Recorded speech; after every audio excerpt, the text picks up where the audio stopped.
Hey, hello everybody, and welcome to the Afternoontune. I'm your host Josh, and with me is my special guest host today, Chris from the Black Stubbs podcast. How's it going there, Chris? I am doing well, Josh. Thanks again for having me. How are you?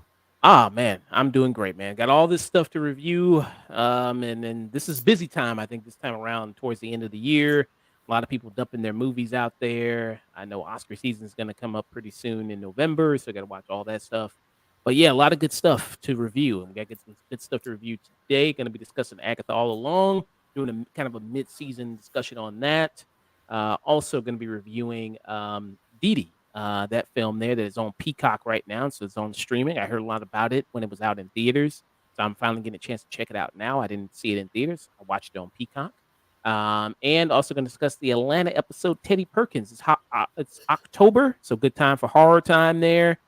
This won the poll there of which horror themed episode we should review. So this one there, this was the second season, episode 6 of Atlanta there of this. So very much so. So yeah, going to discuss that. And of course, it's always going to be rating somebody after this. Viper Fox is on right now. Viper Fox is very great. It's her birthday today, so happy birthday to her. She's playing that Dragon Ball Sparking Zero there. Are you a Dragon Ball fan at all?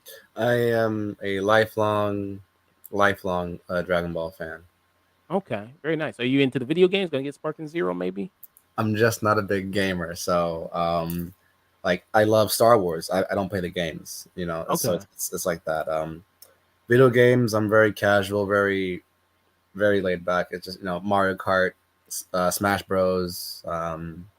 Very very basic when it comes to video games. I rarely sit down and like play like one of those RPG like open world stuff. Yeah. But Yeah, it's big. the game looks good.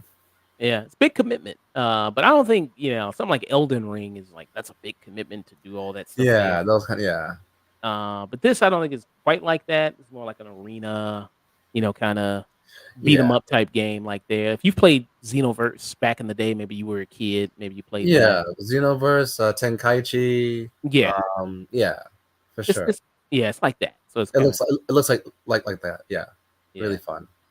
So yeah, happy birthday to her. Yeah, so that's very awesome there. And we got some upcoming streams there as well. I'm gonna be streaming tomorrow, Sunday, with Mike Hedgewood, Great Works there. We're gonna be doing a review for Nightmare on Elm Street 1984. We also gonna be doing a review for Smile 2. And what else is also there Sunday? It's What's Inside, the Netflix film. I've heard a lot of great things about that. So some good stuff that dropped on Netflix too. That Anna Kendrick film also dropped on Netflix. Have you heard about that? Woman of the Hour. No. Yeah, it's based on a true story about the serial killer that went on the dating game, and then he killed the woman there. So yeah, So Anna Kendrick's it's her directorial debut with Woman. Nice. I love that. Yeah, so that's awesome. So that's coming out, and It's What's Inside. Monday I'm gonna be joined by Sage from Radiant Immaturity. I have to do a review for Batman: Mask of the Phantasm. Since this is Batman's 85th year anniversary. It's been 85 years of Batman. So doing a review for that. Also catching up on Penguin, doing a mid-season review of that. Since might as well, right? Batman, discussing that anyway. Might as well discuss good old Penguin there. Have you watched Penguin? Check that out. Absolutely. Yeah. I am watching it every week. I'm reviewing every episode, reacting to every episode because it is in classic HBO fashion. It's just a great show. It's not over the top. It's grounded. It's mature. It's adult, and it's just so well written. I never watched The Sopranos, but everyone who did is saying it's basically The Sopranos, but just in Gotham. And yeah, and I also never watched How I Met Your Mother. So like my introduction to Kristen Milioti was Palm Springs with Andy Samberg, and now this, and she is as Sophia Falcone. She is showing incredible range, and I hope she wins, or at least gets nominated for an Emmy because she deserves it.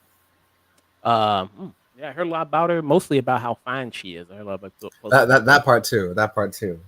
Episode Uh, 4, that yellow dress. yeah, a lot of people talk about that. But yeah, that was kind of my introduction to her too. Was Palm Springs with Andy Samberg there. So that was I like that movie quite a bit. Yeah, me too. But yeah, Chris, let people know about you, what you got going on, everything like that, man. I am Chris, one half of the Black Stubs. Today is Sam's birthday. I know he's elusive and is rarely seen, but I'm not alone in this. So happy birthday to Sam. Yeah, you can follow us on TikTok, Twitter, and Instagram. Just type in the Black Subs and you should find us. That's us. We talk about movies and television and the things we're passionate about that we're watching. Very nice. Yeah, all very good stuff there. You can follow people there. Yeah, all just the black stuff. Then you got always posting those reactions, always with those reactions. Try to When be consistent as much as uh, possible. very very nice there. Let me see a reaction. Let me play that real quick there. Reacting to that penguin there. The last episode, well, this upcoming episode will be its fifth one, right? This upcoming episode. The next episode is episode 5. Yep. Yeah. So let me see here. Uh, Max's original The Penguin. Let's talk about it. I hate sounding like a broken record, but this show keeps getting better and better each week. got your soft voice Since on for episode this. 1, Got I your have got said romance that voice. It Kristen was. I'm pretty would sure it ruin was the like late show at night, and I on wasn't trying to Sophia like make too much Falcone. noise. Now here with episode 4, Oh, an okay. entire flashback Got the episode robe dedicated on. Yeah. to Sophia Falcone. Oh my It's funny goodness. because I just said this about Agatha all along, but episode 4 of The Penguin offers another great plot reveal and plot twist. Without getting into spoilers, episode 4 sheds new light on Sophia Falcone and her alias as the Hangman.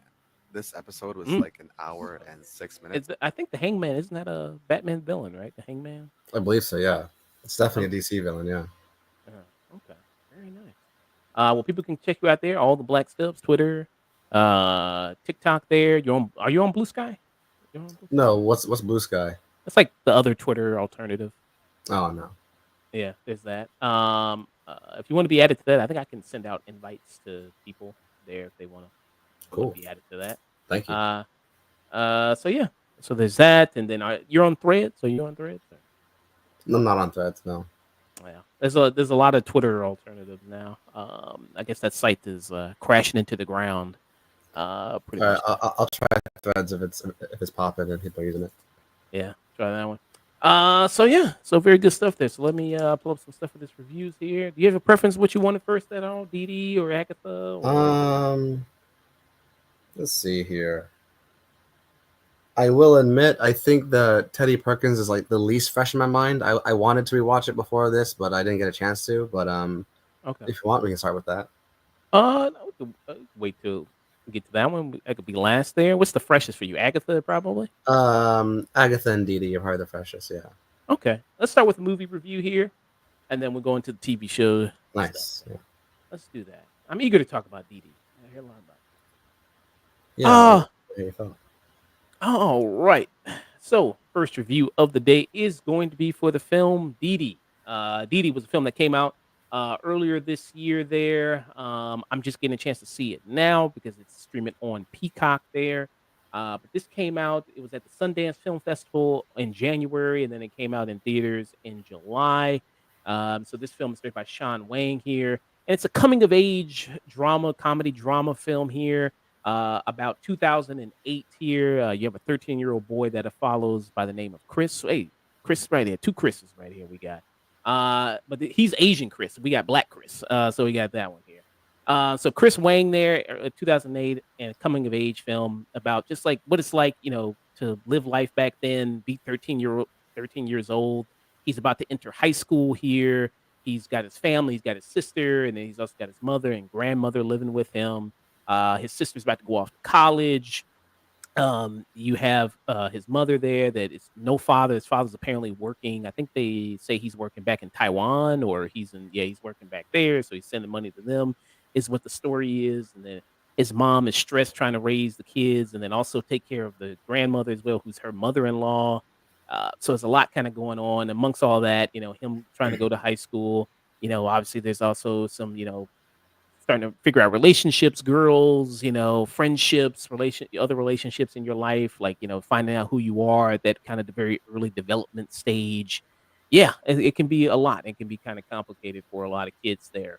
So I'm gonna give it to Chris. Chris, what were your thoughts there on Didi?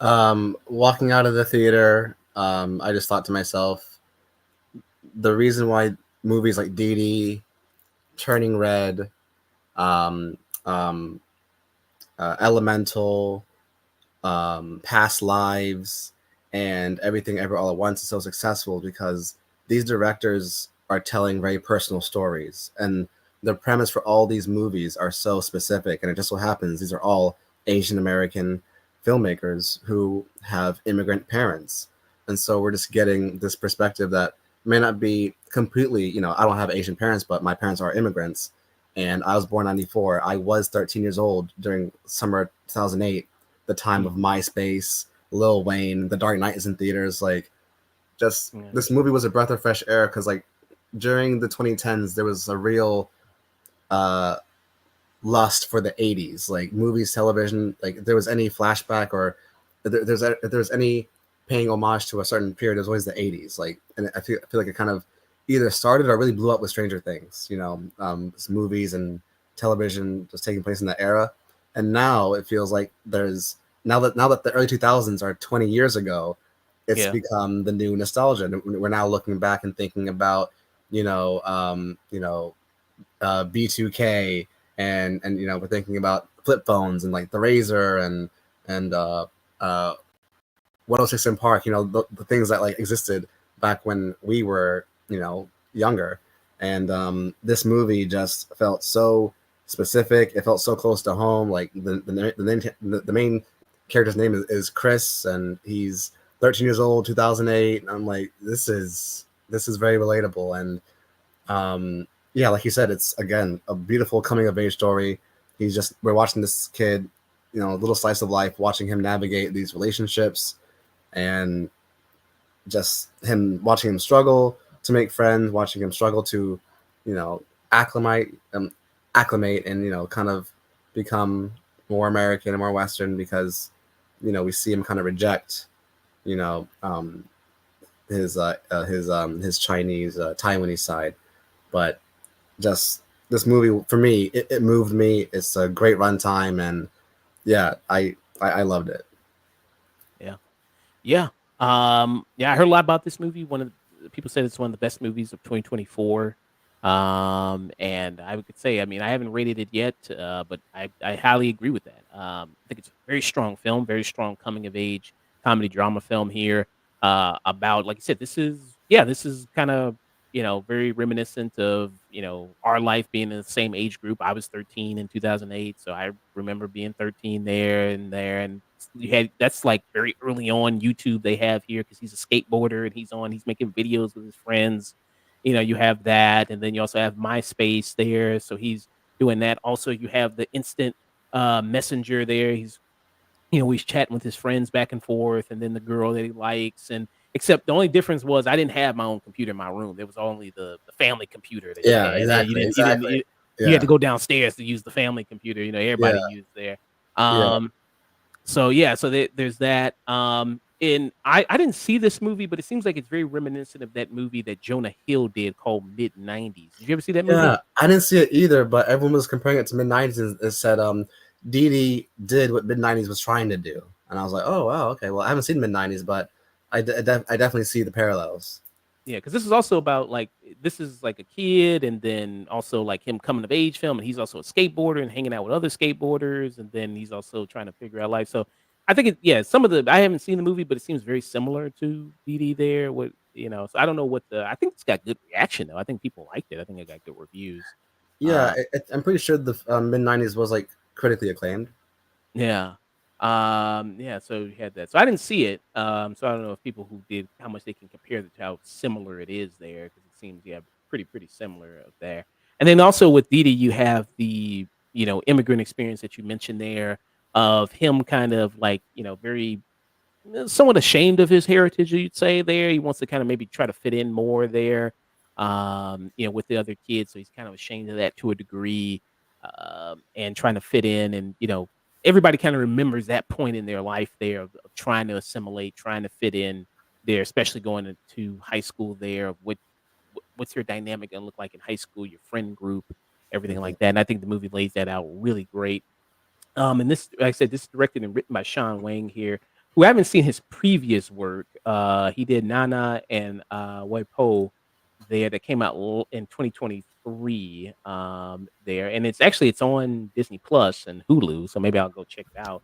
But also that's apparently gotten really good. It's best documentary short film that it was nominated for, so Nice. maybe I'll go check it out there. But yeah, this was really good, and just seeing his different dynamics with everybody, like he has his sister there, and like they're going back and forth, which was really good there. Even though I don't think I was ever that mean to my sister. I don't think. I never did no shit. I never peed in my sister's lotion or no shit It's like that. crazy. There's that. Also, yeah, I mean, so I think that's very interesting there of just that whole dynamic. And then you also have with the mother, uh, I always think a great movie is like you can also follow some of the other side characters, and then it could be like they could have their own movie. Like the stuff with the mother of like her unrequited kind of dreams there of being a painter, an artist there, of trying to maybe Yeah. she wants to have, open up a shop there. She had the dream of that, of doing that in New York. Like that's very interesting. Like stuff with the mother is very interesting. The sister Vivian you have there is like there's some stuff that gets revealed about her that's also very good there. And she has her own kind of stuff that would have been interesting to follow as well. Of like going off to college, she's about to do that, and like how's she feeling about that? Is she stressed about it? Is there a lot of pressure on her to do that? And then also the mother is I mean, there's a lot of burden on her from the mother-in-law who's just riding her shit, constantly all the time there. She's got to work. She's got to take care of these two kids basically by herself, and plus the mother-in-law who's very elderly. So she's, going through a lot of stuff there. So yeah, I mean, I think that also is really a lot of great stuff in the movie too. There, you could follow each one of them, and they could have their own movie as well. What do you think about some of the supporting cast in the movie? Like you said, brilliant. I love the mom so much. It's my favorite relationship in the movie between Didi and his mom, and just watching her as a character, watching her light up whenever someone like compliments her painting. She goes, "Oh, you like this? I did it. It's handmade all by me." Like she's so proud of what she has done because she knows that she's mocked by her husband and her mother-in-law, and later in the movie, spoiler alert, even Didi kind of mocks her for the whole, like he calls them stupid, like he calls her beautiful paintings stupid, and the sister has her own dynamic, like you said. Um, it's interesting her being the oldest, but you would think that gives her some power, but in their culture, she's still a girl. So in many ways, Dee Dee is still kind of seen as, I guess, the man of the house, or not the one who's more important, but we just within the culture, there's definitely a hierarchy in how uh, sons and daughters are treated. But the way they bicker, I don't have a sister, but the way they bicker over clothing, like he would like, did he not like walk away with one of her hoodies, and Yeah. like that's relatable because even though my brother was a little taller than me, I was still able to fit like a lot of his clothes, and vice versa. So um, there's that, and also they're not as prominent, but the actors who play his friends, Mm. that scene where they're like invited to that party, and the boy with the Sikh head wrap is makes. Fahad? Yeah. This we I think I'm not gonna speak for you, Josh, but like I definitely knew a Fahad when I was younger, and they were they usually lived in a big house, and they talked a lot of shit, and just that first joke about oh, how's your mom doing? Oh, she has cancer. He goes, oh, I'm sorry, rest in peace. He goes, she's still alive. That was such a great joke, and it was like within the first 15 minutes of the movie, and just again, so much of the dynamic and the time period, they really nailed it. Like they really captured, like Sean Wong really captured a very special, to us, a very special time period. I guess this is how Gen X feels when they watch movies based in the 80s. Like, oh, this was my childhood. This was how it felt and how it looked. So having that experience now as someone who's almost 30 years old was it was special. I was like, wow, was it really this hard to capture? The early 2000s. This is great. Yeah. How many more movies about the early 2000s? Because usually it seems like when they do coming of age stuff, it's usually about like the 90s or the 80s, Yeah, but not yeah, really kind of the early kind of 2000s. I'm trying to think of like another movie that was like a coming of age yeah. film from the early And, 2000s. yeah, yeah, it's very specific. Uh, Yeah, at the moment, nothing's like well, top. I guess Mean Girls. I guess Mean Girls did That that. counts. Yeah, yeah, Yeah, Mean Girls, because absolutely. that was actually in the moment of 2004, there, so you did have that. And then it was even kinda like a Fahad type character in Mean Girls, because it was the one dude that was part of the mathlete club Always, with, yeah, Lindsay Lohan's character, so you did have that. So, yeah, his friend group there was good, very, again, how kids talk to each other. I think they kinda got that down very well, and we just watched an interview with the director of how he's saying how he mentioned Stand By Me was a big influence on him, and hmm then, the thing about Stand By Me, which got a lot of love, was that it really captured how kids talk to each other, yeah, and how kids related to each other, and that was a big thing about that movie. Like, kids are gonna curse, kids are gonna say stupid shit, kids are gonna do that, um, because they're 13, whatever years old. And I think that movie also translates that to it as well. This is a really wonderful movie, and really, I could definitely see this being nominated for it. Just some of the performances in it. The mother, really great there. Like, there's a scene in the car that really breaks your heart there with this. And it's just like, man, it's like one of those things that makes you kind of rethink, like, man, was I that shitty when I was a kid, when I was 13? Yeah, to my parents, it's like, man, it makes you want to call your mom and say you're sorry, yeah. there for putting up with your little ass all those years. Man, I mean, I think that, yeah, I mean, this does a fantastic job of that. Really great work from Sean Wang there. Can't wait to see what he does in his career with this. So for me, I would give it a peak. I give it a strong peak for me. Boarding on This Is Cinema. What about for you? Yeah, no, it's just like, you know, Turning Red. It takes place in 2002, Toronto, Canada, and it's a 13-year-old girl, Chinese, Canadian girl, Tamagotchi, boy bands. Again, that kind of stuff. They really captured the time. Didi is just like that, and like you said, that last scene in the car, just as someone who was a mama's boy, I never had that with my mom, but like seeing that does hurt, and like I do feel it. Is peak your highest? This Is Cinema is the highest. Okay. I'm gonna give it This Is Cinema. There's only two films this year I gave 5 stars. It's Didi and Sing Sing with Coleman Domingo. Okay. Um, I still gotta um, see that. yeah, Sing Sing and Didi for me right now are back to back for my number one favorite film of the year. This film was beautiful and like the best kind of nostalgia for us millennials who were there, who can appreciate watching The Dark Knight in theaters with their siblings, who can appreciate when Lil Wayne was the biggest name in music and everyone was saying he's better than Tupac, he's the best, he's the GOAT. Lil Wayne. MySpace. I didn't have MySpace, but my brothers did. Yeah, Didi is just, yeah, I give it 5 stars, and it's one of the best films I've seen this year. So for me, I will say This Is Cinema. Absolutely. Wow. Yeah. Okay. High peak, and This Is Cinema for Didi. People can watch it now if you have Peacock. I don't pay for Peacock. Well, I guess I kind of do. I have the whole Xfinity thing deal where The they, bundle. yeah, so I got that with it. So I do that with it. But I recommend checking it out if people can. I think it's like we said, one of the better movies of this year. Hopefully, it does get nominated there for something. I think it is that good. So yeah, high peak. This is Cinema for Didi on streaming now. All right there. Very, very nice. Gonna move on to our next thing here. And good. I wonder when Sing Sing is gonna be coming on streaming. I wonder. Because I've also heard a lot about that Coleman Domingo. So is it like he's in like a real prison, right? And then it's real It's a prison. real prison. Real prisoners are in the cast.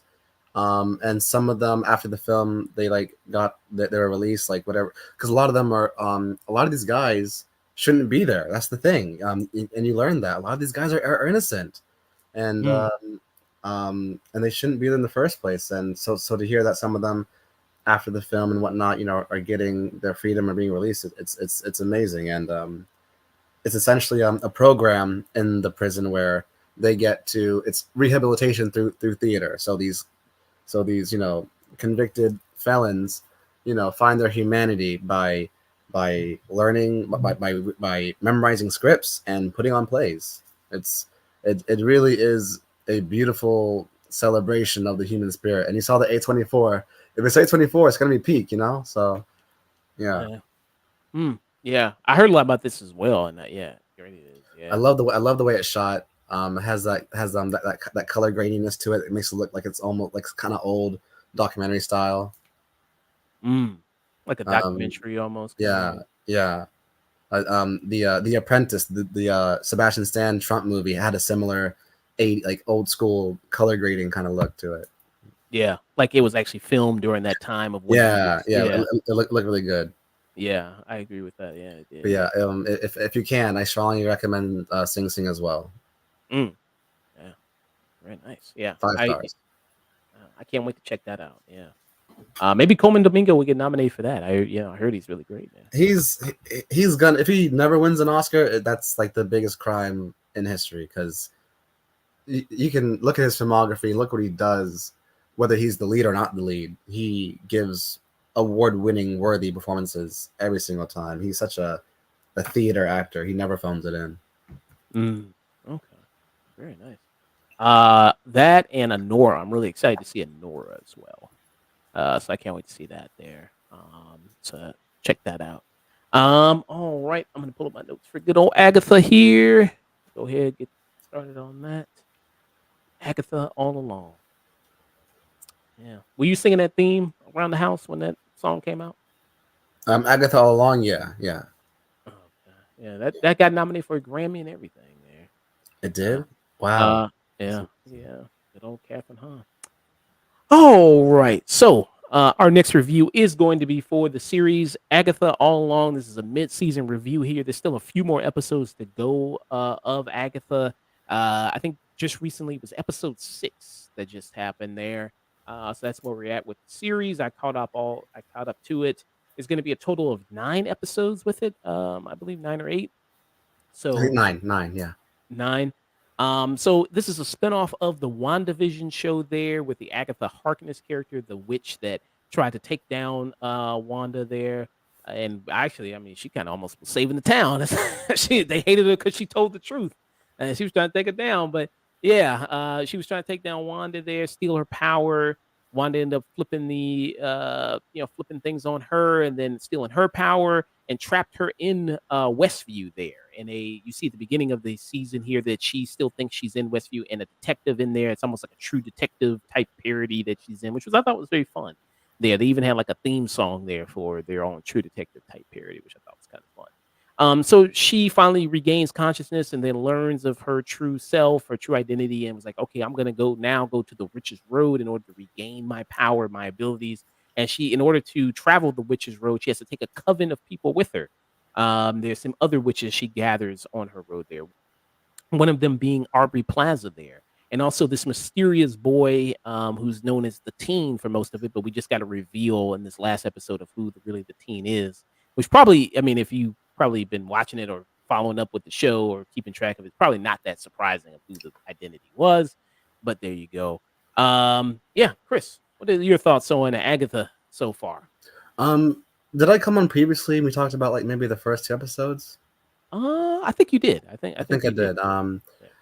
Yeah. Yeah, right now this is the new Marvel show on Disney Plus, and of course, if there is a competition, DC has a new show on HBO Max. But for me, people who want to compare them and say, "Oh, Agatha All Along is like McDonald's, and the Penguin is like as Steak and Fritz," um, uh, I get it, but they're two completely different shows, two different tones, two different styles. And I think both are successful in their own lane. I'm really enjoying this show. Like I said before, Catherine Hahn really is anchoring this series. I'm not big on the whole uh, witchy thing. I was in a relationship where my girlfriend at the time, her mom was a Wiccan, like she was a wood witch, and you know, Mm, so like, okay. so, Okay. there were there were rituals on full moons, and and she had other witch friends. They got her on the campfire and like I don't know. So But she yeah, was the one that was eating the cats and the dogs. It wasn't the Haitians there. it wasn't the Haitians. No, it was the Okay. Wiccans, dog. It was the Wiccans. It's Okay. crazy. They're eating the pets. They're eating the dog. um, yeah, Agatha all along is a show that surprised me. I didn't think I was gonna enjoy it this much, but I'm really enjoying it, and I think it's boils down like the writing is good. It's a well written show, but for me, it's definitely the chemistry between the characters and the actors. There's a lot of camaraderie, and I think that comes from an all woman cast with and like a predominantly women crew. You have that level of comfort and trust, and I feel like you can really feel that here. And it wasn't it wasn't a crazy mystery who the teen was going to be. I'm almost confident they said it like during press tour, so they said the character's name or like they hinted to it. They hinted towards it pretty strongly. Yeah. Yeah, I love this show, and this last episode was really great. I did have some questions. Someone did comment on TikTok, and we had a little conversation, a brief conversation. But yeah, I'm along for the ride. I'm really enjoying it, and the show they're parodying in the beginning is Mayor of Easttown with Kate Winslet. Oh, okay. Yeah, I didn't watch it, but I remember seeing trailers for it, and it was a popular show. I noticed the aesthetic immediately because every episode in WandaVision had it was parodying a specific show or at least era of sitcoms, and this one is Mayor of Easttown, and again a show I didn't watch, but yeah, I'm really enjoying Agatha all along, and I can't wait to finish it. Yeah. So yeah, I mean expectations on this because when this show got announced, it was classic. People were going, "Well, who the hell asked for this? Yeah, do You we know, need this? Yeah, do we need this? What's the purpose of this?" She was some side character in the WandaVision show who was asking for an Agatha Harkness show. Even though I did like Catherine Hahn in the show, and I like her in almost everything she's in. I think she's really great. she's a star. Yeah. And when she did that whole song in there that blew up the whole Agatha, it was Agatha all along, and that got nominated for a Grammy and everything like that. That was actually her singing. So I didn't know she also was a singer as well. So that was actually her singing. They do some singing in this as well, in this show. And and then, so even though I did really like her in there, I was like the idea of them doing a spinoff and about her character. I'm like, okay, y'all just trying to really, fill out the stuff with Disney Plus. Y'all trying to fill out that slate there to get people to subscribe some more. It's like, well, hey, we got Agatha, another Disney show. Here you go, with it. And I would say I'm enjoying it so far. I think it's okay. I don't think it's great. To me, when you look at the other Marvel Disney Plus shows, I think it's on the more better end of those than the weaker end. For me, again, I think you mentioned like some of the chemistry between the cast here with Catherine Hahn and then all the other actresses. Let me pull up the other actresses' name. Here's you have like Zahir Zameda who's in this, who people might know. She was in SNL for a minute. She was there. You have She's Deborah. fine. Oh, we said She's she's fine. fine. Oh yeah, she is very fine there. There was that I think that one episode where they were dressed up in like the 80s stuff. And she had some sweatpants on, and then I was like, okay, I didn't know she was working with all that. I was like, okay. So you have Deborah Jo Romp in this, who's Sharon, who poor Sharon, she just she grabbed her. I mean, Straight up killed her. I was like, dang, poor sweet lady. yeah, and she's not a witch at all. And then she just grabs her along. But you have Aubrey Plaza in there, who I guess is playing Death. I guess is the thing, or people Yeah, speculate. it's a little again. Her character is also a misdirect because she's introduced as the Green Witch. We need a Green Witch in our coven for the road. The Witch's Ballad, the song that tells the story of how it's done, says it's in the lyric. You need a Green Witch who has earth-based powers, and Aubrey Plaza's character bursts out of the ground the next time we see her. But now there's like little clues that saying maybe she's not the Green Witch, maybe she is Death, and that's why Agatha talks to her the way she does when the boy is like in his life is in peril a few episodes ago. She's like, no, not him, like don't take him or whatever, because like that's her job as Death. Yeah, so it may be there, but Aubrey Plaza's in this, who I guess for now is the Green Witch there. Maybe it's going to get revealed that she is Death. There. You also have Ali On, who's Alice in this as well. And each of the witches has their own like special skill there that they bring to there, like Patty LaPone there. She's also there. Her skill is divination. There's her skills. Here's Amada's skill is hers is potions. Hmm. Alice, her skill is she's a protector witch. There. Then you also have the green witch. There. So each one has their own little unique thing they bring to the road there and everything like that. Yeah. Um, do you think the journey that kind of they're going on, because it's also kind of similar in that WandaVision, I mentioned how they kind of go through different decades. So there's like a 70s one and an 80s one. Do you think that's too similar to what WandaVision did when they did that in that show? Or For me, if anything, the way they're all the way each trial helps them process their trauma, it reminds me of the penultimate episode of WandaVision where Agatha gets where we all get the answers. Like we go through the beginning of as to why this is happening and the flashback to Sokovia and like she grew up watching these sitcoms to being a teenager who volunteered to be experimented on by Hydra. That's what kind of what it reminded me of. Um, but as far as the clothing changing with each trial, I didn't make that immediate connection more than I did the finale of the episode 8 of WandaVision, where they're like just processing Wanda's trauma and going through the history of it. yeah. And you make a good point. Yeah, because because when they go through these trials, because each trial is supposed to test you in some way and in some fashion. Like the 70s one, it deals with the character of Alice. It deals with her trauma and like what happened with her mother, and then kind of getting released from that. So it does have a purpose there, not just like, hey, let's just have the cast dress up in fun, Yeah, costumes and they do look good in their costumes. Don't get me like wrong.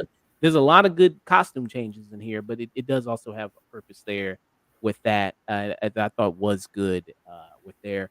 What do you think about some of the effects in the show? Because I know that sometimes with these shows, Disney, even though they have a big budget, some of the effects don't look that strong. What do you think? It's funny that you say that because everything looked really good. I will nitpick about the last episode 5, when they had to take flight. I thought it was cool the way they made those makeshift brooms. They took a branch, did a little enchantment on it, and then it was a broom. It worked. The flight sequence maybe looked not the best, but with that said, I do love the ET shot with the silhouette of the moon, like their shadows. Yeah.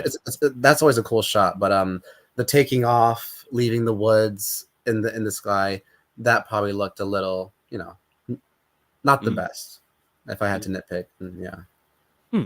Okay. But the episode where Alice had to sing, how to work through her trauma with her mom, that demon, that was a practical effect. That was like either a puppet or someone in that costume that she had before it jumped and was flying around. So that looked really good. And yeah, the powers is just essentially just like a beam of energy. That looks fine, just like WandaVision. But yeah, the flying sequence in the last episode, I guess, looked a little rough. Yeah. And it's nice that all the witches they get to use their different skills and powers there. So it seems like okay, this is why you were taking on the road, and so that's good there. They each bring a different skill set there, and people are also mentioning kind of like when's the last time we've ever had some good witchy fun? You know what I mean? Which is I guess Hocus Pocus 2 came out. There was that happened. What was it last year or a couple years ago? Yeah. And that one was a little mid. Yeah, it was kind of mid. So it's a more magic getting into the occult type stuff there in a fun type of way, nothing like that where it's sacrificing people to the devil and nothing shit like that. So yeah, so you do have that kind of going on in the show, which people might appreciate and have a little bit of fun with that. Um, yeah, does your former girlfriend's mother, does she like stuff like this, or does she see this as a bastardization of her culture? What do you think? I I don't know if she's watching it. But I think this is something she would enjoy because I think what they're doing in the show, like the people behind it, again, it's a women led show. Yeah. I think the people behind it are really passionate about it, especially when you see the end credits of the show. Like you see like kind of the research that went into it, and what kind of inspired them to make the show. So I think, again, I don't know for sure, but I like to think what we're seeing is a respectful depiction of of a belief that does exist, because as I say in the show, like in the early episodes, it's a harmful stereotype that witches are evil and potions and eat babies. Like originally, witches were healers who made, like they were very holistic, and they, everything was earth based. You didn't need any industrial factory medicine. Everything you need is like comes from the earth and that kind of thing. So Yeah. yeah, I think the show's doing a good job. I don't know. I'm not part of the culture. Yeah. So maybe I don't know. Maybe it is respectful. You know what I mean? I don't know. But yeah. So you do have that. And I think one of the best dynamics, one of the better dynamics in the show is between Arby Plaza and Catherine Hahn there. Really good Uh, history. Yeah, really good chemistry, really, and they said that this was supposed to be the gayest Marvel show ever. That's was the thing that people trotted out there. Do you think they'll go? I mean, well, you did have the Joe character, and he did kiss another man in it. You did have that kind of going on. So do you think this Marvel show is going further than any other kind of Marvel show as far as gay representation, LGBTQ representation there? I would say so. Because the show's not over, and we're definitely getting more Catherine Hahn, Aubrey Plaza moments. So there's that on top of this last episode, the flashback with Billy, or at the time William Kaplan, um, his partner or boyfriend is played by a trans actor. So you know you have that, and then you have Rio and Agatha and the other witches. When Rio shows up, they're like, "Do I want to kill her, or do I want her number?" There's a lot. It is a very queer show, in a way that, you know Multiverse of Madness. Oh, my mom's, like it's like a peck on the cheek, and then, oh, we're gone, or Wakanda Forever. Um, oh my goodness. After Okoye gets demoted, then Io like gives Michaela Cole a kiss on the head. It goes, "Thank you, my love," and then that's it. Like, Yeah. they're very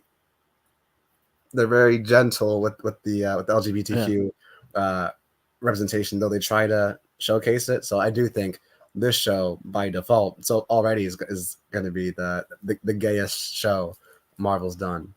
Mm. Yeah. Yeah. So you do have that coming in with the relationship. And we mentioned the character Joe here. Uh, of William Kaplan. The actor's name is Joe Locke. There, and the character's name Will Kaplan, who we later learned is Billy Maximoff, who is the son of Wanda Maximoff. He was the young boy there. She had two sons, Billy and Tommy. Tommy. Billy and Tommy there. What do you think about that review? I mean, you pretty much already you said you knew it was coming. Other people knew it was coming. But what do you think about his character in this? Yeah, I could have swore they said it like during the press tour. Like someone said Wiccan. I'm like, oh, they just said it. Like they heavily alluded to Wiccan. I'm like, okay. Um, um, what was your question? I'm sorry. I said, how do you like him in the show? What do you think about his character? I think my only question was, if their existence was conditional because of the hex, how did Billy, who his body pixelates when the hex opens up and is going away, how did he have time to soul jump to a dead body outside the hex? That's my only question. It was, but even then, that happening is very cool. I think it's a testament to Billy's power as a sorcerer, considering the fact that last episode he double crosses the entire coven, and he then has the crown or tiara that as mom wore. It's a different color, and he looks really badass with the crown, and just with the blue magic, because Tommy was the speedster like his uncle Pietro, and Billy is like his mom, like has like the he does like the witchy hand thing. Yes, magic stuff. Yeah. So even though we did see it coming, and I do have questions about some of the logistics of it all, I did still like it. It was I'm still happy. I still accept the answer. I'm still I'm good with it. I just if that could be explained, his soul could his soul could leave the hex and latch on to such another body without pixelating, because his existence is conditional by the hex, as Vision says in the finale of WandaVision. Yeah. Yeah. Maybe we still got more episodes. Maybe they'll explain it Yeah, maybe we'll explain it more. more in depth later on. Where do you expect this character to go from this show and then beyond? What do you think? Is they're going to try to incorporate him more into the MCU? Because if people know, Wiccan does eventually become the Sorcerer Supreme there, so that does happen. What do you think about the future of the character? Yeah, I mean, all we know is that he is powerful. He is very powerful. He got the drop on Agatha, and he took control of two other seasoned witches who are well over his age. Like these witches have been old. These witches have been alive for a very long time. Like Agatha and Patty LuPone's character, they're like hundreds of years old. They're all ancient witches, as they say. I think Wiccan, whether or not he does find his brother Tommy, um, he looks very similar to Haley Seinfeld's Kate Bishop, so it could be a Young Avengers type situation. Considering how young the character does look, um, considering how young I've seen the character like in like comic panels with the blue and like the red. Um, I could definitely see him like in Young Avengers going forward, and I don't see why you wouldn't keep uh, seeing how WandaVision, no, Multiverse of Madness ended with the Scarlet Witch kind of ending herself. It's still not clear. Um, there's now a hole in the MCU that could be Wiccan, as the new Sorcerer Supreme, as the new most powerful, one of the most powerful sorcerers in the MCU. I think he would fit well with the Young Avengers, with Kate Bishop, America Chavez, Kamala Khan, and Isaiah Bradley's grandson, or who I think is his name is I forget his character's. Elijah, I think. Elijah Bradley. No, yeah, sorry, you're right. Yeah, Elijah. Is it? It's not Patriot. Is it Patriot? I forgot his name. Yeah, Maybe it is Patriot. Yeah, Maybe. something like that. Yeah. So I expect him to see him maybe pop up in some, like I said, they're trying to maybe do the Young Avengers thing. They got some of the characters there that's probably going to build up into the future. Joe Locke as is the character of Billy there. It's fine. I mean, again, now that this reveal has happened, he's gonna, stop being a little bit of the lost kid, like, oh, I don't know what's happening. So he had to play dumb for a minute there. So we get to see more of that, maybe, come into more of his element and see what that character change and see what that does for him there.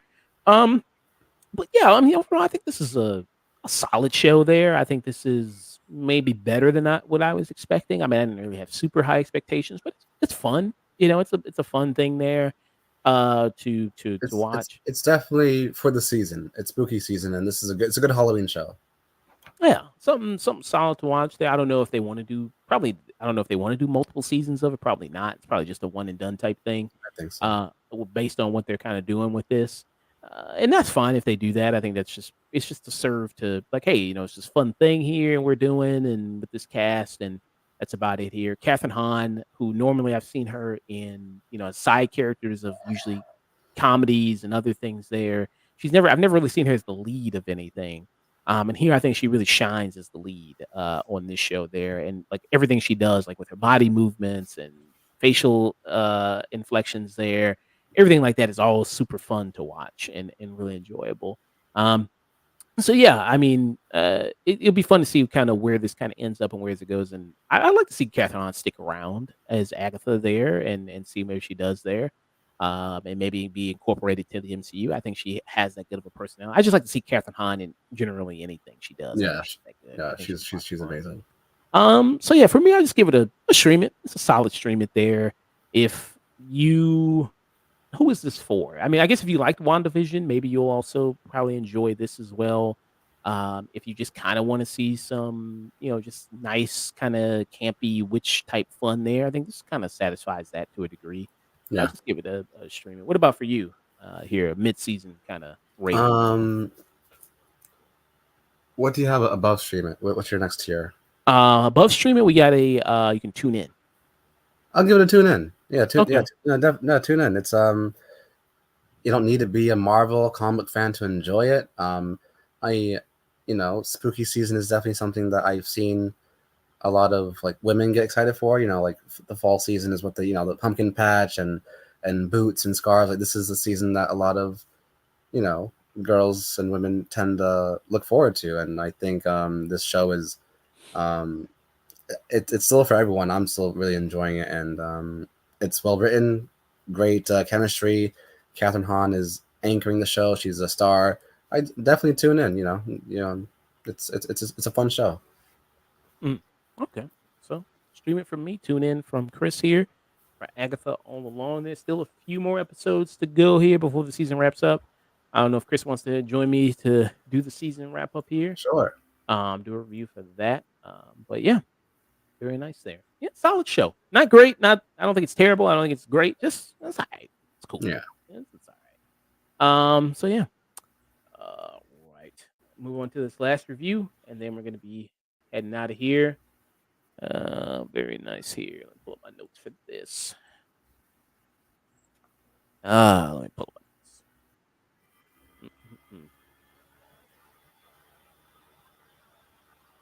All right.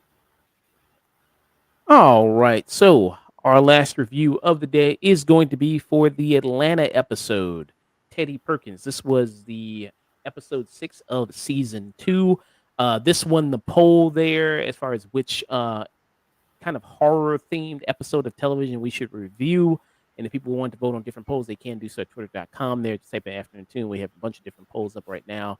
Movies, shows. It is October horror season there. Which kind of horror movies, shows, or horror themed episodes should we review there? And this ended up winning the poll. And so Teddy Perkins was an episode of Atlanta here where you had Lakeith Stanfield's character who went to go pick up a piano. All he wanted to do was just pick up a nice piano here. It was this cool piano he saw on a message board. And then he was like, I'm going to go to Georgia, pick this thing up, come back. But it's not that simple. There's he runs into Teddy Perkins. And when you watch this episode, did you know that it was Donald Glover who was dressed up in all the makeup and everything like that? Or Immediately, no. Eventually, I caught on to the voice. I was like, "Oh, that's Donald Glover doing a voice." And then, because I think this was the first time in the show where he did that, and he continues to do that later on. Later on in the show, he makes fun of Tyler Perry in either season 3 or season 4, and he puts on a fat suit, and he plays this guy who's running a studio in Atlanta, Georgia, of course, and the actors are overworked. They're like the same actors are like going from set to set, and one day filming different scenes for different stuff, and like when it all catches up to him, the character he's playing, he's like this over the top theatrical, overzealous, like I'm in control. This is my studio. My eyes are everywhere. Like you will do as I say. I am, Tyler Perry. Yeah, I did not know immediately that it was Donald Glover. No. so this is him, Donald Glover that's on the left, and then you have Teddy Perkins on the right here. So this is him playing in them in the show. But then they also had Teddy Perkins where he became like this entity outside the show. Where he showed up at like award shows and things. Yeah, and the question was, who is Teddy Perkins? Like who's under the mask? Like who right now? Who's dressed as him? Because that's not Donald Glover. Yeah, because there was a picture of like him at an awards premiere, and it was Teddy Perkins next to him, and it was Donald Glover. So it's like, okay, who's the guy now that's putting on the Teddy Perkins kind of makeup now? So yeah, he showed up at an award show, so you did have him there. So yeah, that was kind of something. This is the photo, yeah, where they were at the award show together, right here. That was right there. Scary looking, man. And do you see the woman? Who's that? Issa Rae in the back, I think, right there. That's like her That's face. Issa Rae, yeah. Yeah, she's like, what the fuck? What the fuck? Yeah, you kind of got that going on there. But yeah, I mean, when this episode came out, a lot of people talked about it, dissecting the episode as well. Like, what's all the different themes and meaning behind the episode? The Easter eggs in the episode, like, what does it reveal? Because people were like, so you have this setup where, so he goes to pick up this piano, he meets this guy, Teddy Perkins, and this guy, you see that he's talking about his life. He says he lives with his brother, and his brother was this Benny, who's this famous musician, and there's photos everywhere, all this memorabilia everywhere in the house. And you see he's got photos with famous musicians like Stevie Wonder and Michael Jackson and You see all these kind of different people there, and a lot of people think the kind of the Teddy Perkins character is very much, him and Benny are very much a representation of Michael Jackson, who we know there, the singer, famous singer, who, if you ever listen to Michael Jackson talk about his, childhood and his life, and what happened, like Joe Jackson, everything like that, very Mhm. traumatic stuff there. And you talked about it in interviews there of how Joe Jackson basically just, I mean, he just would beat the shit out of them. If they missed a cue, if they did something there, he just would completely beat the shit out of them there. Yeah. And that kind of, people think that really kind of led to a lot of the issues Michael Jackson had, in his childhood and, I mean, in his adulthood there and his relationship, kind of with children, there. And this is kind of Michael Jackson talking about it right here, where he kind of mentions the abuse that he suffered there. When you would be practicing, you were very heavily disciplined by your father. What was that like?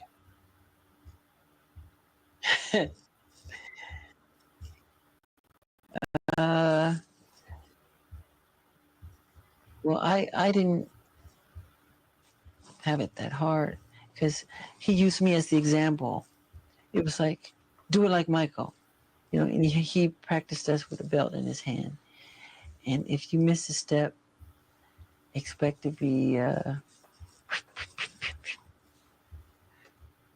Just let me go back. You just said that you would practice the dance steps and your father would be holding a belt in his hand. Is that what Yeah. you just said? Yes. And he would tear you up if you missed. And so we, not only were we practicing, we were nervous rehearsing because he sat in the chair and he had this bell in his hand. And if you didn't do it the right way, he would tear you up, really get you. And I got it a lot of times, but I think my brother Marlon got it the most because he had a hard time at first. And he tried so hard. And it was always, do it like Michael, but the others were very nervous, and I was nervous too, because Yeah. I mean, it was, yeah. I mean, it's like the horror story there. I didn't mean to laugh. I apologize. There's just history with Marlon struggling to keep up with everyone else, like as a performer. That's all. Yeah.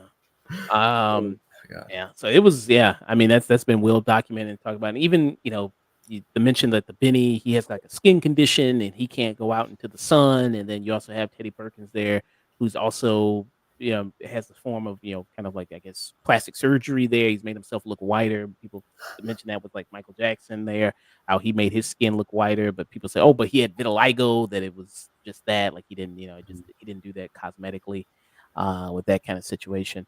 I know you said the episode isn't too fresh in your memory, but what do you remember? I remember that. I remember that season 2 was robbing season, so that was a big theme throughout the season. Paperboy gets robbed.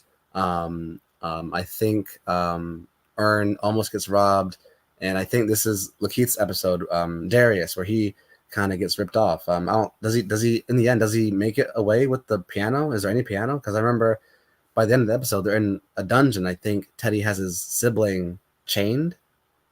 So it gets revealed at the episode that Benny is in the basement, and then because Darius is trying to get out with the piano, Yeah. he goes to the basement. Then I'll play a clip of it, but he goes to the basement, yeah, and he sees Benny. He can't speak. He can only use a chalkboard, and he's got to write messages on the chalkboard. So he's telling Darius that, like, he's holding up a message like, "Get the gun in the attic," and then, or Teddy's gonna kill us. And then Darius is like, okay, well, hold on just a second. I'm gonna put my piano in my car, and then I'm gonna come right back. I swear, and I'm gonna get the gun for you. I promise. But let me just go get the piano. Let me put it in my, because this is why I came here in the first place. And then he's about to get the hell up out of there, not get the gun at all. But then the car, Teddy, he blocked his U-Haul with his car. Teddy did, so he can't get out. He can't put the piano in there and then get out. And he's trying to, so he has to go back, and then he has to go like, "Hey man, your car blocked me." And so that's kind of how it kind of devolves into that there towards the end, which I'm going to play there. But yeah, that's what you got there. So yeah, you don't know at first, like, kind of like, is the relationship, is the brother? Because one of the speculation was that Teddy was the father. and Yeah. that Benny was still, so it was still kind of happening even all those years later there. Yeah. Do you remember any wild theories that came from the episode there? Um, only only like who was behind the mask, like for people who didn't catch on that it was Donald Glover and didn't believe it was Donald Glover, who believed it was someone else. Yeah. But I do remember that the whole basement thing, the way it was shot and the way it was like, approached and executed, it did feel very horror-esque. Like I think that was like intentionally. Like, did that episode air around Halloween? Like, was that meant to be a Halloween episode? So this aired in April. So this aired in April Okay, of okay. So no then, but still, yeah. Unsettling, uncomfortable, awkward to watch. Teddy is such a you know creepy, creepy character, and yeah, all the theories were just who is he? Where like who is he really? And Yeah. this, you hear Donald Glover, what he does with the voice and everything like that. Sam! Was it Sam? My audio-visual woman. We don't use real names on the message board, so maybe. Oops. And then he's eating like a ostrich egg or something like that. Realistically, Yeah, something crazy. Like just some weird, he just casually Yeah. just eat, like, who the fuck just eats an I ostrich appreciate egg? I work with a friend of mine. He's a rapper. Rap. There's a funny one.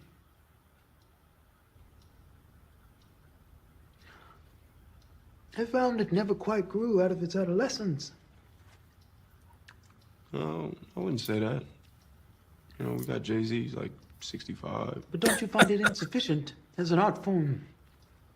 Nah, I think every now and again people just want to have a good time. Good time.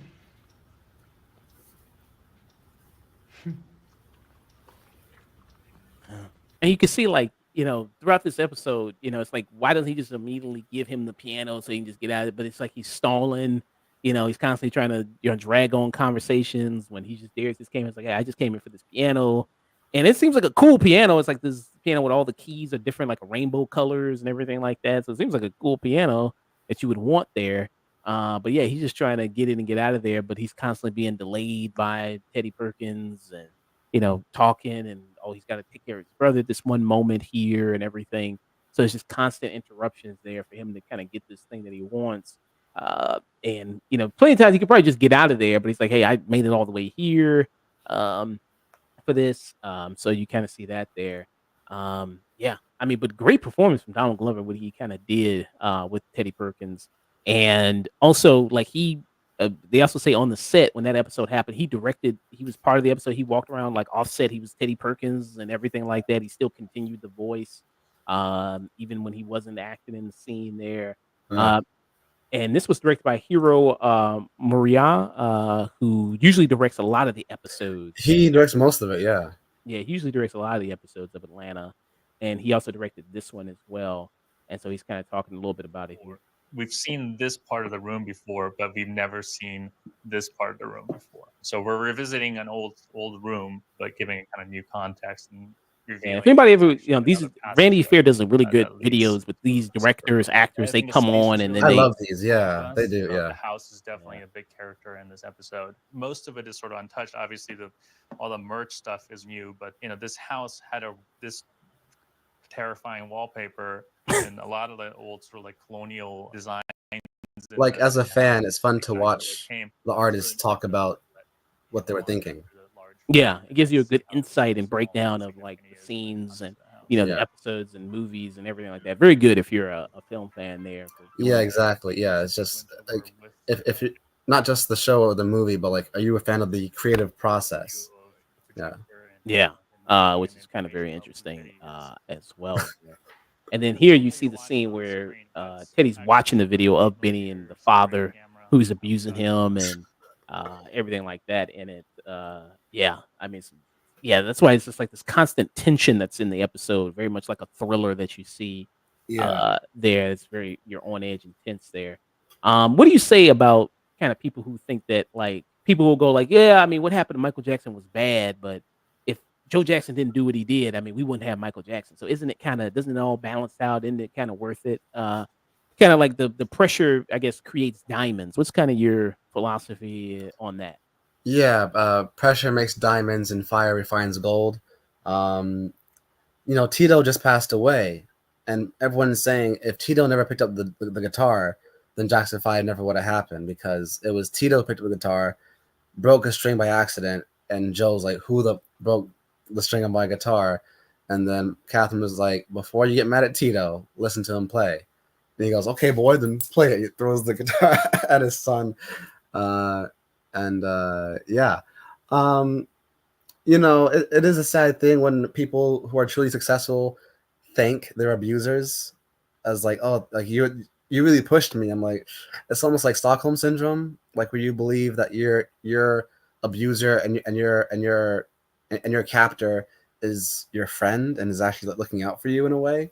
Um, um, Absolutely, of course, if Joe didn't push them the way he did, they wouldn't have, you know, I don't think it would have happened, because then if not Joe, who was going to discover them and push them in that way? So um, it's not fun to admit, but it's probably is true to a certain extent that if Joe didn't do what he did, then yeah, there would be no Jackson 5, Michael Jackson and stuff.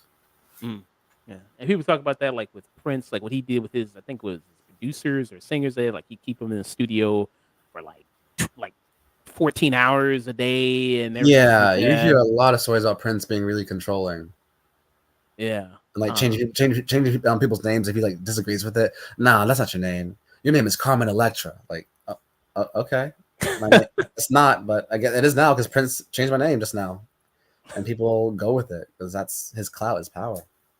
yeah. So yeah, I mean, I don't know. I mean, would Michael Jackson still be the Michael Jackson that we know if you didn't have Joe Jackson there? I guess we'll never know because that obviously didn't never happen there. So you can't go to Yeah. some alternate reality there and figure that out. With it, I don't know. Maybe Michael Jackson, like you said, I mean, he got a little bit less than everybody else because maybe he just was so naturally gifted Naturally and, gifted, yeah, and talented and yeah. things, dancing and singing that maybe he would have maybe still been the person he was there. It's, it's like it's like the way Quavo and Offset give Takeoff credit because Takeoff was always the one who was practicing his rapping skills, and that's why he was like the best out of the three. Mhm.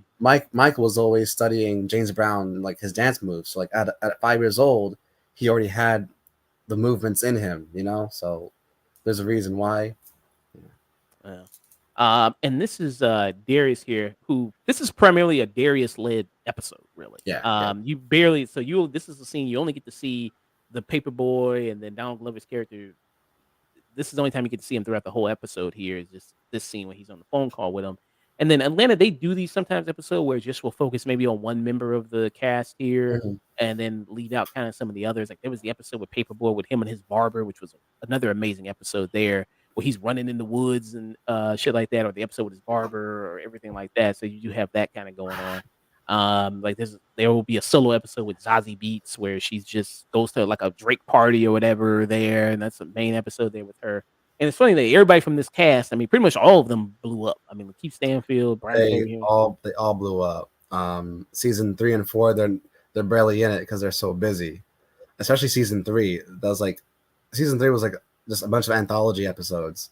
Just a lot of Afro surrealism, a lot of Donald Glover just showing the world how crazy it is to be black in this country. That's why I really love season 3. If people go back and watch that season, every episode just if anyone's thinking we're making it up, if anyone thinks we're over exaggerating about our experience in this country, watch season 3 of Atlanta. You'll see how weird and crazy it is, our reality, how weird it is to be us. And yeah, but yeah, Brian Tyree Henry, Lakeith Stanfield, Zazie Beetz, they're all A-list stars now, and they're all booked and busy, so it's amazing. Really, really want this piano, man. It's nice. It's colored keys, and it's free. But is you willing to die for it, though, man? You sound like a serial killer. And let me get a 5 cheese crystal combo, no fries. Keep it with fries. And even this dude right here was the friend. He just showed up. He was George Foreman in that movie too. Even though he don't look shit like George Foreman, but he was George Foreman in that movie. Yeah, he was also he had a small supporting role in Judas and the Black Messiah. He was the leader. Yeah. He was the leader of the Green Berets. Oh yeah, he was. Okay, yeah. So yeah. Yeah. That's rich nigga shit, man. You don't know nothing about that. Look, man, if I leave, I'll regret it. And I got a 2 regret life limit pack. Wait. A what? A 2 regret life limit pact. Somebody got to take me out if I go over 2. What? How would anyone know you went over 2 regrets? I tell them. Yo. Paper boy! I mean, the dude is obviously a weirdo, man. Look, let's just play along with it, get the piano, and get the hell up out. Yeah, but how, though, man? I feel like he's stalling or something. Like, you want to keep me here. Explain again, man. Is Teddy the white dude or the black dude? You know what?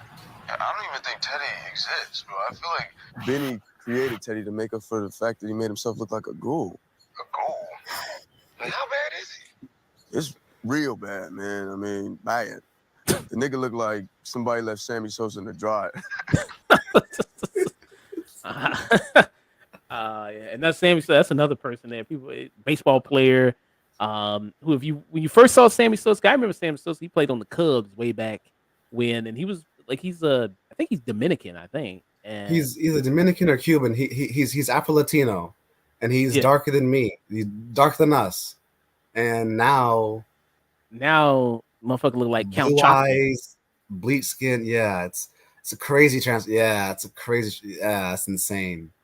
Yeah, that's a crazy transformation. That's a dramatic transformation, and no vitiligo there. It's just a lot of self-hate. Yeah, you know.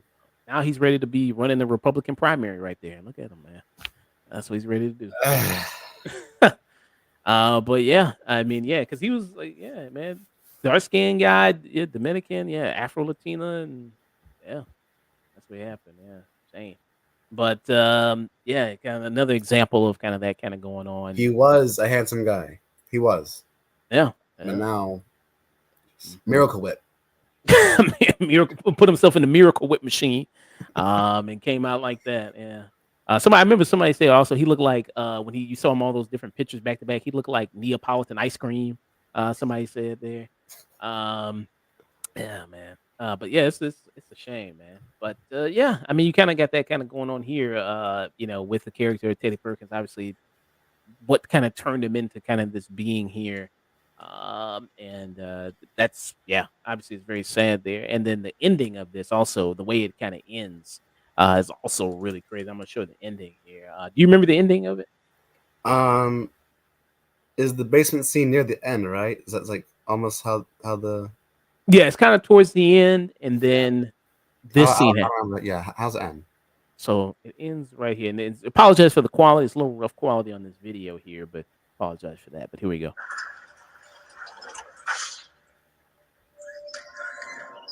Oh yeah, someone else.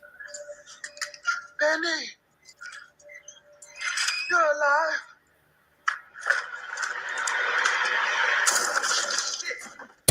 Oh yeah. Okay. So I think before this, Darius, he comes back, tries to have Teddy move his car, and then that's when Teddy pulls the gun on him, handcuffs him. And I think what Teddy's trying to do is, like he said, I'm gonna make a sacrifice. He's gonna blame Darius for the death of Benny. So he tried to, I think, kill Benny, and then he's gonna blame the death on Darius there. That's what happened. That's why you see he's kind of bloody right here on his shirt and everything like that. I'm sorry. You had to go through what you had to go through, man.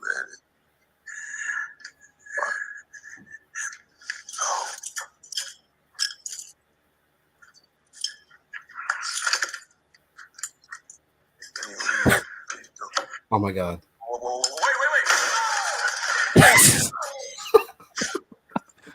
Wait. Oh my God. I forgot about this. Yeah.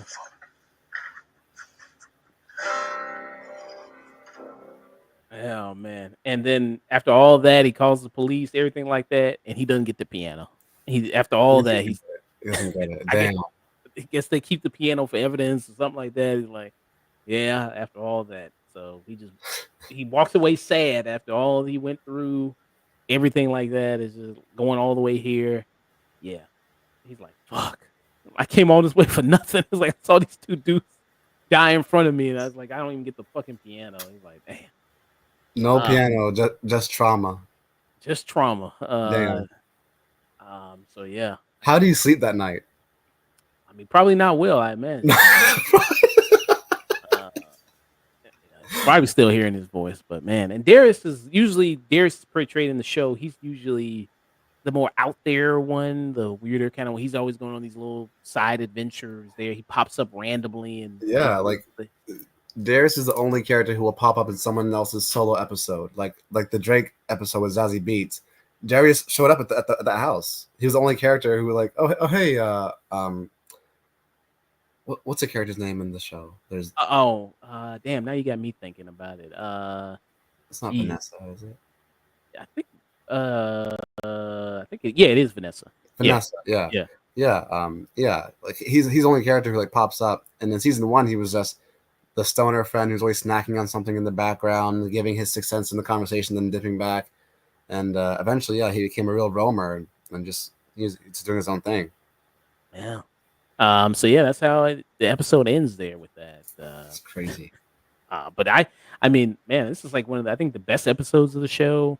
And the show has a lot of really great episodes. So nobody has watched Atlanta. I mean, I think it lasted 4 seasons. It did. Yeah, and probably didn't continue longer because, like I said, everybody blew up. So it's hard to probably get everybody back, work with everybody's schedule, make sure everybody can shoot there. But I mean, this was a really great show. What it did, like I said, season 3 would have these episodes, kind of like anthology type episodes, Black Mirror-ish type episodes, where just kind of like spin-offs of the show would follow all the characters, which was really good there. Any great memories about just this episode or about just Atlanta in general you want to talk about? Robbing season. I think was it the barbershop episode where Paperboy finds himself kind of lost away from his people in a convenience store, and these young fans, oh, you're Paperboy, but you're out here by yourself, and they rob him, they jump him, they take his chains, like that stands out. Cat Williams, that episode, that stands out. It goes back to him talking about how fast he can run and improving it. But yeah, for me, season 3 stands out from like talking about historically in this country how many of our Great Lakes used to be predominantly black towns, and like how many haunted lakes there are in this country because they were man-made just to flood a affluent, financially, successful black area, or borrowing from social media or the pop culture things that have happened, like those white women who adopted those black kids and like drove them off a cliff or whatever. That season 3. What if we did get like reparations? What would that look like if white people could be proven to have a link to slavery? How much of their annual income goes to a black person? And like depending on the severity is like it will depict your percentage, like how much you owe. Like it's like the end of the episode, and like these white people are like checking out, and he's like 5%, 10%, wow, 15%, damn, like 15%. Yeah, that and so much more. That one episode that's like all black and white. Scholarships for black students. All the students in school who weren't black are trying to like get waves. The Indian kid's wearing a do-rag. This kid who's like half white, half black, but really leans on his white side, suddenly wants to be more black, and his girlfriend leaves him because like he's no longer like he's trying to be black, and he's now like struggling, I guess, and he's not. It's very nuanced. Yeah. This episode was so funny. Trini to the bone about how a lot of these white kids are raised but the reason why Chet Hanks exists, a lot of these white kids are raised by African West Indian nannies, and their parents aren't around. So these white kids do get embedded in the culture. They know what tuning to the bone is. They know what it's like to be at a black church. They know, they don't want bland food. They want some spicy curry mango on the bread so they can enjoy. This. Yeah, season 3 is fantastic. So yeah, that's all I want to say about Atlanta season 3. Please check it out. Yeah, like it just started doing all those episodes where it just would go So off good. and with it, which was very Oh, and sorry, last thing, that Goofy movie, the blackest movie ever made, that fake documentary that they did a good job with because it looked real, and like by the end of that episode, I was like, "Is this real?" Because they give you a disclaimer. Legally, we cannot confirm or deny what we're about to tell you. But they got real people interviewed. They got actual former Disney execs to come on and talk about it.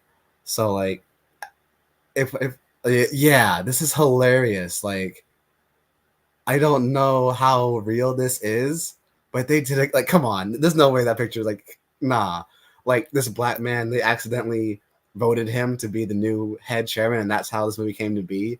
Like, if it's true, amazing documentary, amazing story, but it's probably fictitious. But yeah, it's a great episode. I'm like, yeah, great episode.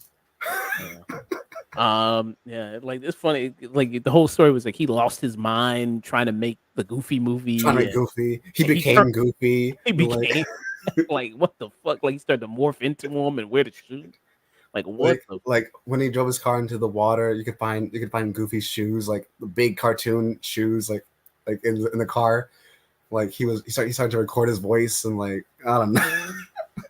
Yeah, crazy. So yeah, what it does, it just kind of goes out there, and then there was what's something come out recently? I forgot what it was that people compared a lot to Atlanta. That people said, "Oh, this show's trying to be like Atlanta," or this movie. It was something real recently. I forgot the name of what it was. I know people say Lil Dicky's Dave is like white people Atlanta. Yeah, there's that, and then there was something else that came out that I remembered. I reviewed. Mr. and Mrs. Smith felt like Atlanta sometimes, but that's Donald Glover. So yeah, there was one scene with around at a table with some brothers, and it felt like an episode of Atlanta. Yeah, I forgot exactly what the name of it was, but yeah, there was the Vince Staples show. That's what it was when the Vince Staples show. Oh yeah, I still gotta watch that. Yeah, a lot of people are like, "Oh, this is just it's a weaker version of Atlanta or whatever like that." And you can watch it probably in the evening because it's only like 15-20 minute episodes there, so it's super short. But yeah, a lot of people saying that was kind of like Atlanta or whatever. But yeah, I mean, this was a really fantastic episode. I'm glad people voted on this and this won the poll. There, I was love to go back and rewatch this episode. So I would give it. This is cinema. I mean, this is a really amazing episode. One of the best episodes of television I've seen there. Did you want to give it a rating, even though your memory is not that fresh on you? I mean, this conversation and the clips we watched. This is cinema for sure. It is so wildly out there. It is so unhinged. It will catch you off guard if you go in completely blind, not knowing anything.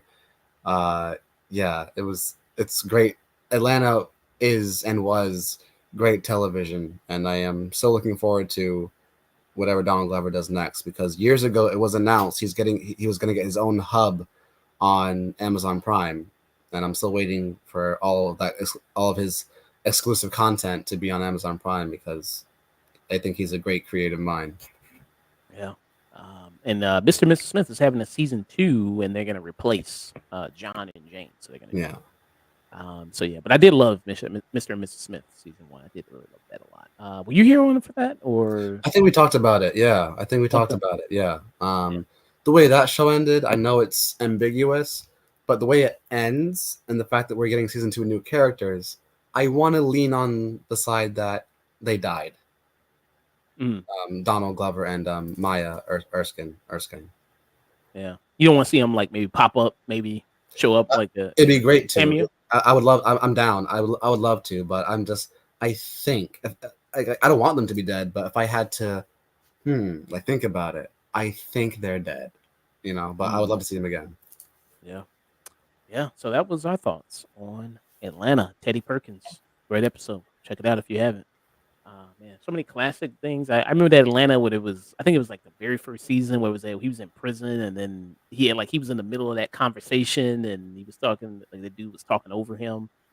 He called his ass weird. Like that was a really great moment. Man, that's a lot of really great moments in the show there. Yeah, yeah.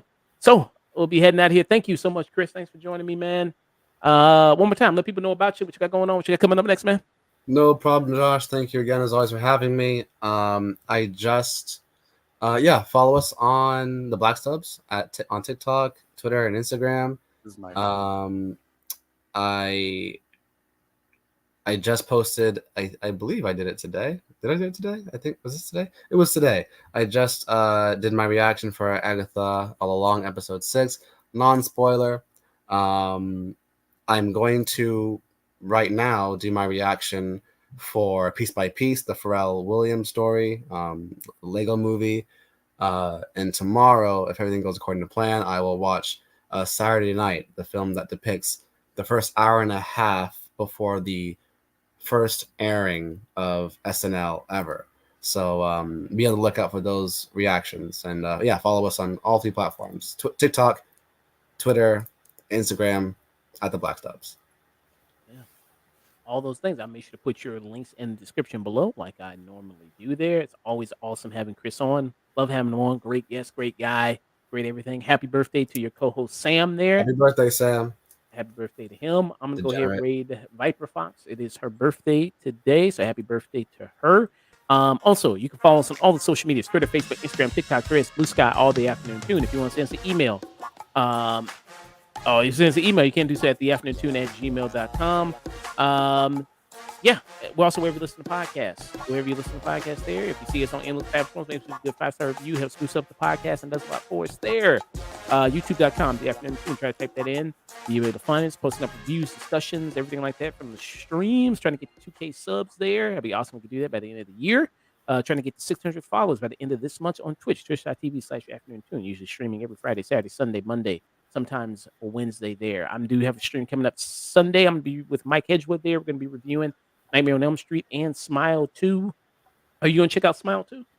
Probably not. I'm probably not going to tap into most of these horror movies. Yeah. Okay. Yeah. I might see The Substance. How scary is it? What's your tolerance level? I don't like supernatural possession, spiritual stuff. Okay, no, it's not that, but it's a lot of body horror. It's a lot of. I can handle body horror. Okay, so there's no possession or anything like that. All right. But yeah, but no guarantee. Okay. So yeah, but I love The Substance. Substance is really great there. Smile 2 is really good. I like Smile 2. Naomi Scott, who was Princess Jasmine, she's in it. She doesn't. Pink Ranger. Yeah, she was the Pink Ranger. I still want a Power Rangers too. I think that deserves a sequel. I liked the movie just fine, and they teased Tommy, the Green Ranger, at the end of the movie, and it's never gonna happen. It sucks. Yeah. Yeah, and she was all. I didn't see the Charlie's Angels movie with her and Kristen Stewart. That was. Yeah, Elizabeth Banks was not happy that people she was so upset that it bombed. Like, oh, you guys hate women. I'm like, just. Yeah, it just was mid. I'm sorry. I didn't see it, but yeah. Yeah. I mean, she did okay with Cocaine Bear. That was all right. She did okay with that. All right, people. Stay tuned. Send you to Viper Fox. All right. And